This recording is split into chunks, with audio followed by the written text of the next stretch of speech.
Hey everybody, it's Mark again, and I want to touch on a subject that,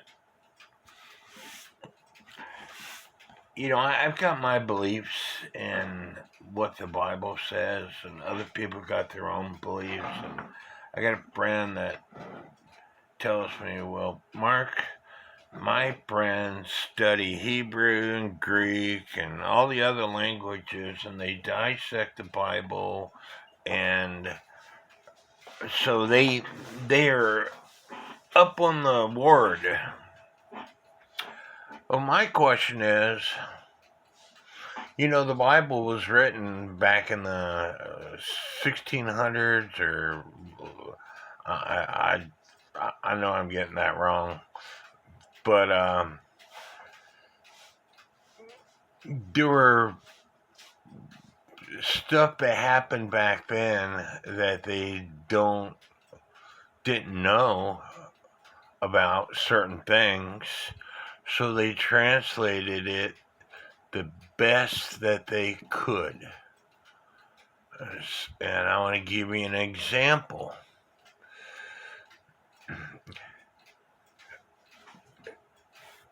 God created man and woman, okay? And first of all, I don't believe that Adam and Eve were the first people here on earth. I believe that because on the 6-day creation, it says that God created man and woman, and he said what men's jobs were, basically, and he told them to go out and multiply. Okay? Adam and Eve might have been created during the same time frame, or Adam might have been created during the same time frame. However, I don't believe that they were the first people here on earth. Adam and Eve are mentioned because the whole purpose behind the Old Testament is to show you the genealogy of Jesus Christ. Who cares about the other people that were created? But I believe that all races were created on the 6th day, and the Hebrew word, or the word for man, was Adam. Okay, but when God created Adam, the guy that was the gardener, and that was his only job, he was a gardener for the Garden of Eden, and his the word in the original manuscripts was et Adam, meaning a special man. Okay, and then it goes on to say that God wanted Adam to have a helper, a woman. But you have to remember, back during the 6th day, God created both man and woman, and he told them to go out and multiply. He didn't say he created man and then he created woman. It says that God created man and woman, and he told them to go out and multiply, and he said what their jobs were. They were fishermen and hunters and farmers and etc. So when he put Adam to sleep to create Eve, the original word translates to curve. So the people that wrote the Bible, it says that God took a curve out of Adam. So I'm sure they had a pretty good idea of human anatomy, and that's how come they came up with rib. I just got through reading something else where some scholars say that God took something out of Adam's penis bone. I don't agree with that. But the original word in the manuscripts translates to curve. So the people who wrote the Bible, again, had a good ideal of the anatomy, and so they chose rib. But look at this. The rib in Hebrew is actually curve. The English word rib is not found in the Hebrew manuscripts, as it does not exist in the verse. The King James Version translators, and apparently many English translators since, keep adding this word rib into the Bible. The translators saw curve and took it upon themselves to venture an interpretation based upon simple observation, a rib being curved on either side, rather than translating it plainly as it should have been, curve. Have you ever heard of the helix curve? Let me find it. The helix refers to a spiral-shaped structure most commonly used to describe the shape of DNA molecule. The helix curve in biology is DNA. They didn't know what DNA was back when they created the Bible, okay? God did, but they didn't. So that's why they translated curve to rib. So that's why, I'm not a scholar on all the different languages and Hebrew and Aramaic and languages that the Bible was written out of. There are people out there who are scholars, and they know today's technology.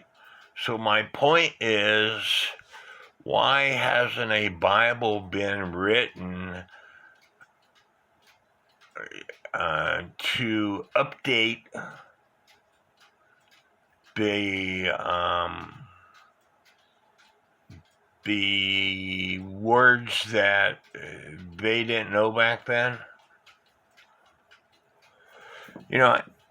As you know, I study with Shepherd's Chapel. When I study, and it's been a long time since I studied, but Pastor Arnold Murray and Pastor Dennis Murray has pointed out that the original translators of the King James Bible, there's a notation at the beginning saying, we did our best to transcribe this the best that we could. Forgive us from any mistakes. And again, they didn't know what DNA was back then.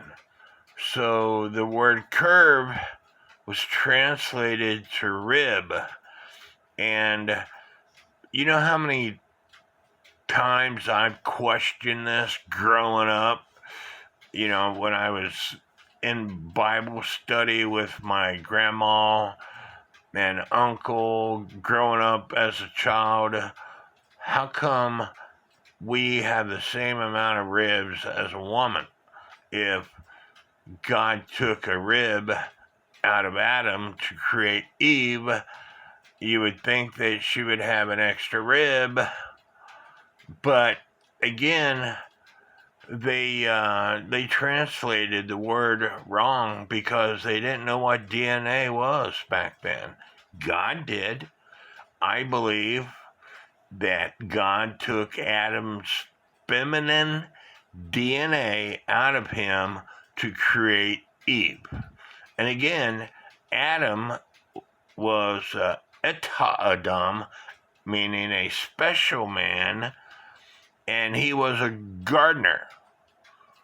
The 6-day creation where Adam, and they were told to go out and multiply, and God created both man and woman at the same time, and he told them to go out and multiply. Adam and Eve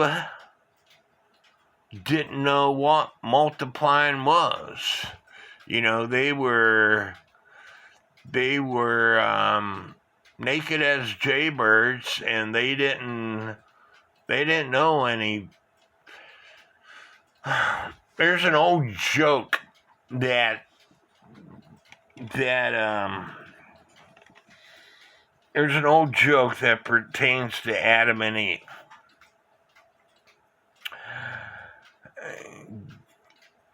God, the joke basically says, Adam, I want you to go and lay with Eve and have children. And Adam's like, ask him all these questions. So he's like, God, Adam, I want you to go. Eve's in the cave across the river. So I want you to go down this hill. You're going to come up to a sycamore tree. And when you see the sycamore tree, you're going to turn left. He's like, and then I want you to go across the river, and you're going to go up there, and you're going to find Eve. And I want you to multiply and have children with Eve. So Adam takes off. He's walking along, and then he comes back. God, what's a sycamore tree? And so God has to explain all this stuff to Adam because he's innocent. So the joke continues on, and the moral of the joke is Adam goes and finds Eve and comes all the way back to God and says, God, what's a headache? But anyway, the point here is, in the sixth day, God created man and woman, and he told them to go out and multiply. All right? And he created all races on the sixth day. And they were Adam, meaning man. They were called Adam, meaning man. But when God created Adam, in the language is et Adam, meaning a special man. And again, his only job was a gardener. Don't believe me? Read it for yourself. Yeah, the men and women that were created, and their jobs were several. Chapter 1, verse 27. So God created man in his own image, and in the image of God created he him, male and female created he them. And God blessed them, and God said unto them, be fruitful and multiply and replenish the earth and subdue it, and have dominion over the fish, they were fishermen, and over the fowl of the air, and over every living creature, every living thing that moveth upon the earth. They were hunters. And behold, I give you every herb-bearing seed which is upon the face and all the earth, and every tree. So they were farmers. And they were every tree which have fruit. They were orchard. They picked apples and fruit and stuff.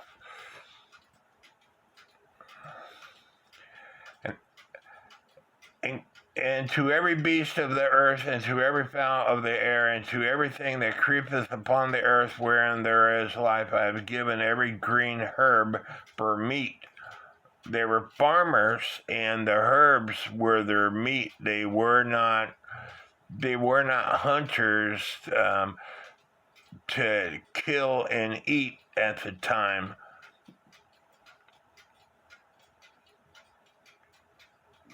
I've given every green herb for meat.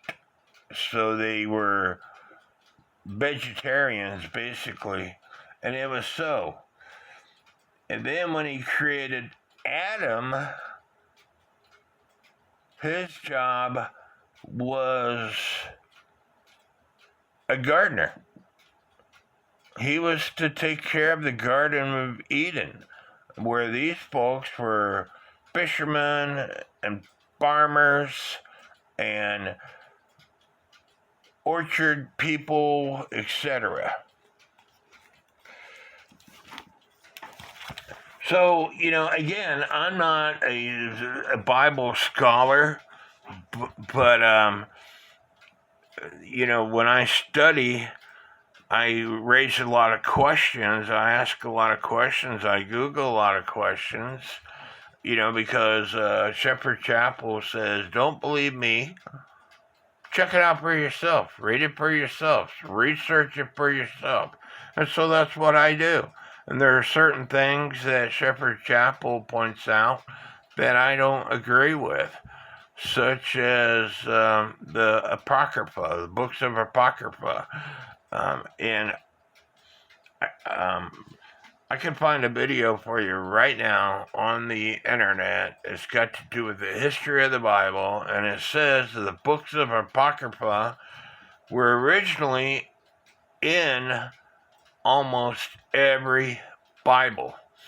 The Ethiopian Bible, which has just been discovered not too long ago, has the books of the Apocrypha in it. And I think it was a Catholic Church or the Protestants that didn't want the books of the Apocrypha in it, and so they took them out. But let's read one thing right here, and then I'll get off of this subject. The very last book, the book of Revelations. For I testify to every man, and we're talking verse 18, the very last book, that heareth the words of this prophecy of the book, if any man shall add unto these things, God shall add unto him plagues that are written in this book. And if any man shall take away from the words of the book of this prophecy, God shall take away his part out of the book of life and out of the holy city and from the things which are written in this book. I feel that taking the books of the Apocrypha out is violating what I just read. Anyway, let me know what y'all think. May God bless each and every one of you.